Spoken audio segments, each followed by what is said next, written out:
ചില സമയത്ത് നമുക്ക് ഉണ്ടാകുന്ന റിജക്ഷൻസ് നമ്മളെ പോലും അറിയാതെ ആയിരിക്കും. ഒരു അനുഭവം പറയാം.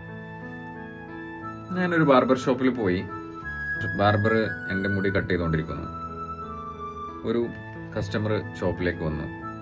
ആ കസ്റ്റമറോട് ബാർബർ പറഞ്ഞു, ബൈ, അയാൾ ഹിന്ദിക്കാരനാണ്, അയാൾ ഇവിടെ നിന്ന് ഫുള്ള് ബുക്കിംഗ് ആണ്, ബിസിയാണ്, നിങ്ങൾ മുടി കട്ട് ചെയ്യണമെന്നുണ്ടെങ്കിൽ ഏറ്റവും ചുരുങ്ങിയത് ഒരു 2-3 hours എങ്കിലും വെയിറ്റ് ചെയ്യേണ്ടി വരും. അയാൾ സ്വാഭാവികമായിട്ടും അപ്പം തന്നെ ഷോപ്പിൽ നിന്ന് ഇറങ്ങിപ്പോയി. ഞാൻ ഈ ബാർബറോട് ചോദിച്ചു, ഞാൻ സ്ഥിരമായിട്ട് മുടി വെട്ടുന്ന ആളാണ്,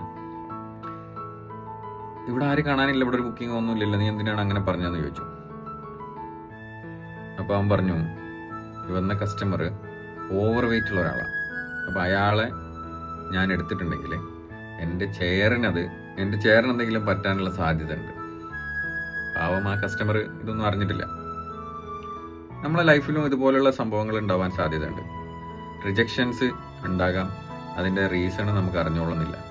നമ്മളെ പ്ലാനുമായിട്ട് മുന്നോട്ട് പോയിക്കൊണ്ടേയിരിക്കുക.